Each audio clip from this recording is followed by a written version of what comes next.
Good morning, everyone. This is for class 3, subject English reader, book name Essence, chapter number 1, and this is the lecture number 1 beta.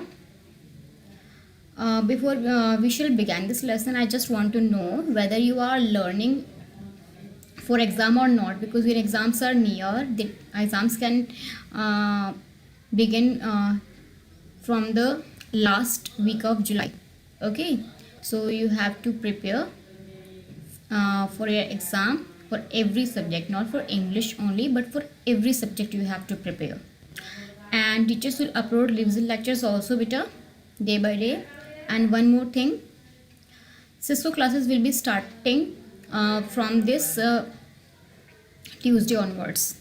Cisco classes means live classes. There we will be visible to you all through the Cisco app. Okay, and if you want to download this app, you can go on Google Google Play, from where you can download this app. You have to go there, means Play Store, and from there you can download it very easily. Otherwise beta, we will send a link to join the meeting also via your email ID. Email ID से भी हम link भेजेंगे, तो there you can only join the meeting. Okay, and other things will be discussed later about this app, and we will tell you more things about this app. Means things will be uploaded on Adquark. You have to check Adquark frequently. Okay, so beta, this is a revision lecture of your chapter 1, that is everyday things of your essence lesson. So let's begin. First of all, new words of this lesson. These words I have already taught you, but again we'll take a recapitulation of the things that we had done. Millionaires. Millionaires means अमीर, या फिर can say करोड़पति. जो करोड़पति लोग होते हैं उनको बोलते हैं millionaires. Okay. Second is magazine. Magazine means patrika. Magazine from where you can read small stories. Okay, read small poems, articles of any school, or you can find a magazine in the library also of your school. President is राष्ट्रपति. Weary is थका हुआ, means tired. अंडरक्लोथ्स मतलब नीचे पहनने के कपड़े, मतलब जो हम अपने जो आउटर क्लोथ्स होते हैं, बाहर वाले कपड़े पहनने वाले होते हैं, उनके अंदर जो पहनते हैं वो कपड़े. हैंडकरचीफ इज रुमाल. हैंडकरचीफ इज रुमाल, that is synonym of handkerchief is hanky. Okay,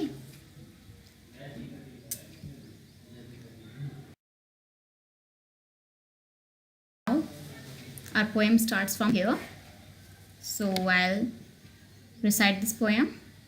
Millionaires, president, even kings can't get along without everyday things. Were you president, king or millionaire, you would use a comb to comb your hair.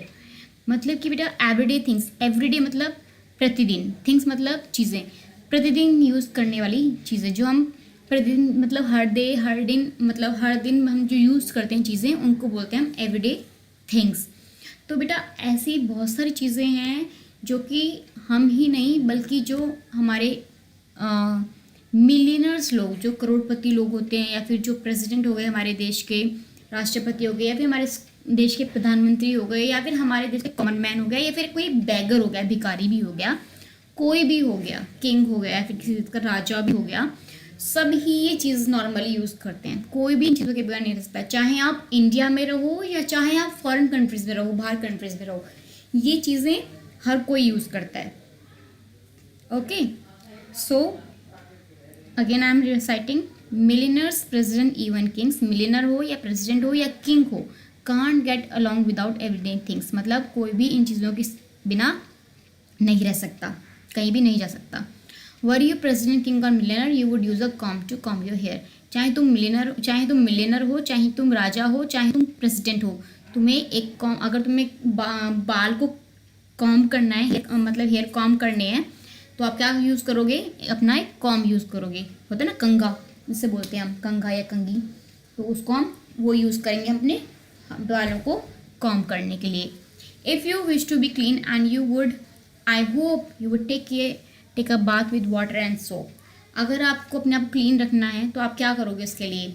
मुझे आशा है कि आप करोगे कि आप bath लोगे, नहाओगे पानी से और सोप से, मतलब साबुन का यूज़ करोगे आप। And you would have to eat if you wanted to eat bread and vegetable, fish and meat. अगर आप चाहते हो कि आपको भूख लग रही है और आपको खाना खाना चाहते हो, उस टाइम आप क्या यूज़ करोगे? ब्रेड खाओगे। ब्रेड का मतलब बेटा यहाँ पे चपाती भी हो सकती है, या वेजिटेबल्स लोगे, या फिश लोगे, या मीट लोगे। फिश और मीट ये जो नॉन वेजिटेरियन थिंग्स होती हैं ये हर कोई यूज़ नहीं करता, लेकिन मोस्टली यूज़ करते हैं, ठीक है। और ब्रेड मतलब चपाती अभी तो हर कोई यूज़ करता है, हर कोई खाता है जब भूख लगती है तो ये चीज़ें भी हम यूज़ करते हैं।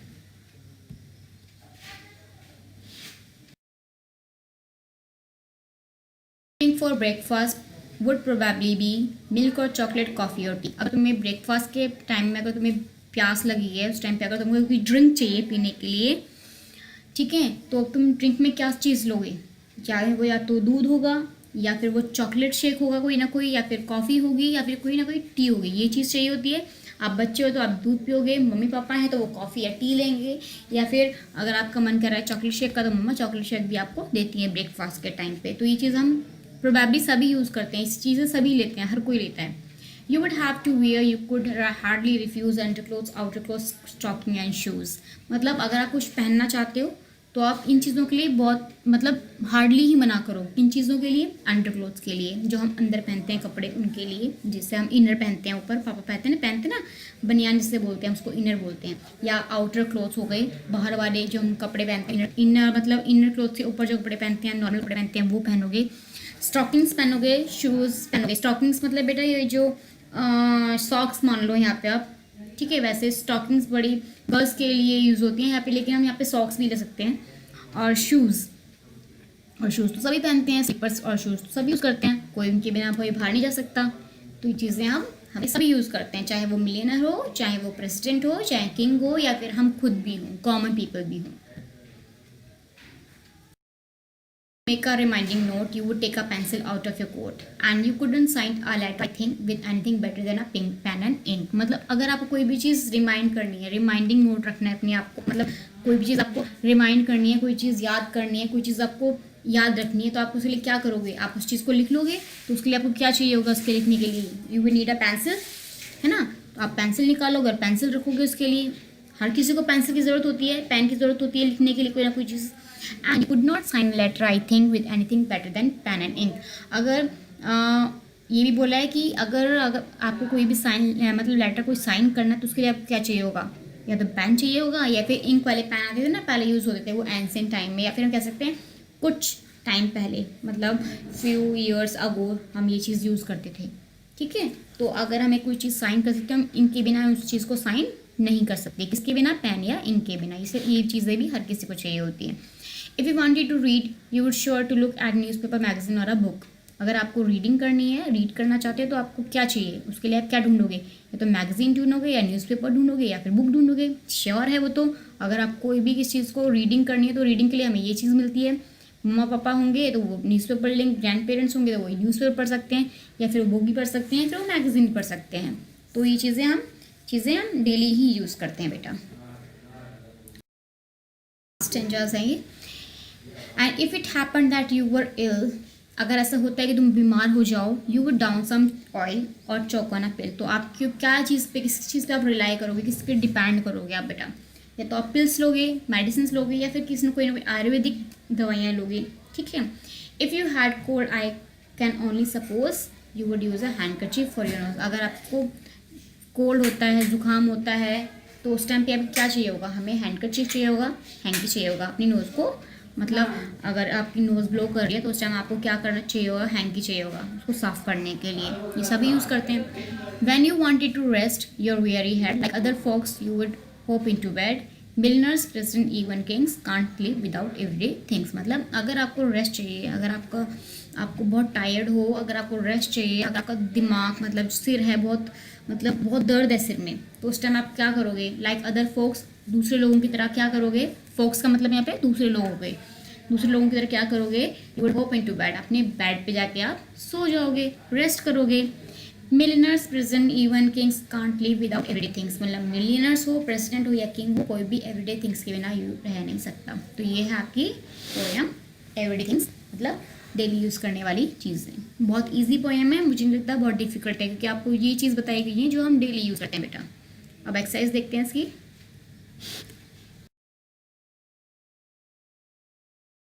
करेक्ट ऑप्शन को हम टिक करना है। The main message of this poem is, इस पोएम का जो मेन मैसेज है वो क्या है? ए, बी या सी? आप बताओ मुझे क्या है इसका आंसर। ए है, बी है या सी है? रीड करो। The president is greater than us, kings need to comb their hair, या see however rich a person may be there are certain things everyday, sorry there are certain everyday things he can not do without. तो इसमें से कौन सा option है जो correct है? So correct option is C, चाहे वो रिच हो, कैसा भी इंसान कैसा हो लेकिन उसको एवरीडे थिंग्स सबको ही चाहिए होती हैं। Second, by the words reminding note the poet is referring to. जो रिमाइंडिंग नोट है, इससे पोइट का क्या मतलब है? रिमाइंडिंग नोट से, रिमाइंडिंग नोट का मतलब यहाँ पे क्या आया था? A note so that you do not forget, you don't forget anything. एक ऐसा नोट जिससे आप कुछ चीज़ नहीं भूल सकते, आपको याद रहता है, या फिर कोई लेटर है या फिर कोई मैसेज है लव वन के लिए, अपने जिनसे आप प्यार करते हो उनके लिए, कुछ चीज़ को याद दिलवाने के लिए, या फिर कुछ लिखने के लिए, रिमाइंडिंग नोट जैसा कुछ लिखने के लिए। तो answer is, which is the correct option? A और बी, ए या बी और C? It's answer is absolutely A. Third, by you couldn't sign letter pen and ink the poet means that, मतलब अगर साइन इन चीज़ के भी आप sign नहीं कर सकते, पेन और इंक के बिना आप बिल्कुल भी साइन कर सकते हो। इसका मतलब वर्ड्स यहाँ पे क्या है? It is difficult to sign with pen and ink, मतलब पेन और इंक से साइन करना डिफिकल्ट है, या फिर one needs pen and ink in order to sign a letter, कोई भी लेटर साइन करने के लिए हमें पेन और इंक की ज़रूरत पड़ती है, या ए लेटर मे और मे नॉट बी साइन, या फिर एक लेटर साइन हो सकता है या नहीं हो सकता है। विच इज़ द करेक्ट आंसर बेटा? बताओ आप क्या होगा इसका करेक्ट आंसर। इसको पॉज करो, जब भी मैं आपसे क्वेश्चन पूछती हूँ तो वीडियो को पॉज करो, रोको और फिर इसका आंसर बताओ, ठीक है, अपने पेरेंट्स को। So it's correct answer is, बताओ, it's correct answer is B, one needs pen and ink in order to sign a letter. Fourth, a poem, sorry a word in the poem which means tired. Tired का मतलब क्या था poem में? मैंने आपको starting बताया था word meaning में भी, और मैंने फिर आपको स्टैंजा बताया था। ये होप, उछलना, वियरी, थका हुआ, इल, बुखार। टायर्ड का मतलब क्या होगा यहाँ पे? होप, वियरी या ill? It's answer is weary, very good. Now answer the following questions. ये बहुत इजी आंसर्स हैं। Millionaire, president and kings are like ordinary people. Millionaires, president और जो किंग है वो ऑर्डिनरी पीपल की तरह है। ऑर्डिनरी पीपल मतलब साधारण लोगों की तरह है, हमारी तरह है। क्यों? बिकॉज दे ऑल्सो यूज़ और need everyday things like we do. जैसे हम चीज़ एवरीडे थिंग्स यूज़ करते हैं वैसे ही वो भी यूज़ करते हैं, इसलिए वो कैसे हैं? हमारे जैसे ही हैं, ठीक है। तो it's answer is in on, answer is of one line only. They also use, if they also need everyday things like we do. Second question, name a few more things that both rich and ordinary people do. कुछ ऐसी चीज़ें बताओ जो दोनों use करते हैं, चाहे वो रिच हो या ऑर्डिनरी पीपल हो, या अमीर हो या हमारी तरह साधारण लोग हो। So there are many things that both rich and ordinary people do, like combing hair, taking bath with soap and water, eating bread, wearing clothes, having medicines and sleep. ये चीज़ें दोनों ही यूज़ करते हैं, चाहे हमें बाल को कॉम करना हो, या बात लेनी हो, नहाना हो पानी और सोप से, या फिर ब्रेड मतलब चपाती खानी हो, या फिर कपड़े पहनने हो, या मेडिसिन लेनी हो, या फिर सोना हो। ये हर चीज़, हर किसी को इन चीज़ों की नीड होती है। कोई भी ऐसा पर्सन नहीं है जो इन चीज़ों को, जिनको इनकी चीज़ों की नीड नहीं होती। एवरी वन बेटा, every one use this things, okay, every one use this things. So these only two question answer are given in your book and that we had already discussed. Now next, now these are rhyming words. Pick words from the poem that rhyme with each of these. Give two more words that rhyme. अब इसमें से एक word बेटा, या फिर एक या दो वर्ड्स तो आपको बुक में से लेने हैं और कुछ आपको खुद ही लिखने हैं इनके राइमिंग वर्ड्स। अब है हेयर। अब हेयर का क्या मीनिंग दे रखा था, हेयर का क्या राइमिंग दे रखा था उसके अंदर पोएम में? हेयर का दे रखा था मिलियनर। और दो आपको या दो या तीन आपको खुद भी लिखने हैं। हेयर का मिलियनर, केयर, शेयर, फेयर। मैंने आपको पहले बोला है कि वीडियो को पॉज करो, pause the video and then just tell 3 more rhyming words to your parents. Okay, now second word is tea. Tea, tea से क्या क्या बनेगा राइमिंग वर्ड, मिलती जुलती शब्द, tea, fee, bee, me. Okay, shoes, third is shoes. Shoes से क्या बनेगा, शूज़ का जो इसमें दे रखा था ऑलरेडी बुक में वो था शूज़ रिफ्यूज़, मना करना. Shoes refuse, fuse, diffuse. ठीक है, amuse. These are more rhyming words that are related to shoes. Fourth is nose. nose का क्या बनेगा nose. इसमें जो बुक में एक बनता वो क्या था, nose के बाद suppose, rose. ठीक है, और क्या बनेगा rose हो गया, suppose हो गया, nose हो गया. nose तो ऑलरेडी गिवन है. और क्या बन सकता है इसका rhyming word. One more is dose. दवाइयों का डोज जो हम लेते हैं that is dose. These are some rhyming words that related to the words that had already given in your book. और ज़रूरी नहीं है कि जो मैम ने बोले हैं वही राइमिंग वर्ड्स आप लोग कोई और भी ले सकते हो बेटा, लेकिन उनका ना मीनिंग होना चाहिए. ठीक है, मीनिंग होना चाहिए. Now your homework is you have to learn this lesson. आपको ये लेसन लर्न करना है. इसमें जो भी वर्ड मीनिंग दिए हुए हैं या फिर जो भी इसके न्यू वर्ड्स हैं या फिर एक्सरसाइज है वो आपको लर्न करनी है. ठीक है, और it's assignment will be uploaded means the everyday things assignment will uploaded on एडक्वाक ऑल्सो. इसका असाइनमेंट भी आपको अपलोड कर दिया जाएगा, वो आपको एडक्वाक पे चेक करना है. So this is your revision lecture. बहुत ईजी पोएम है, डिफ़िकल्ट नहीं है. और इसका जो आपको रिविजन लेक्चर मिलेगा उसके अकॉर्डिंग आपके एग्जाम में वो question will be asked. Okay, so now means after assignment I will come again with a new lecture for revision only, that is the lark's nest. उसके बाद एक ग्रामर का topic ले लेंगे बीच में हम, तो वो आपको पता लगता रहेगा. अब आपको डेली चेक करने लेक्चर्स. ठीक है बेटा, मतलब one day lecture, second day assignment, one day lecture, second day assignment. और आप एक और चेक भी करते रहो एडक्वाक पे. Okay, thank you so much.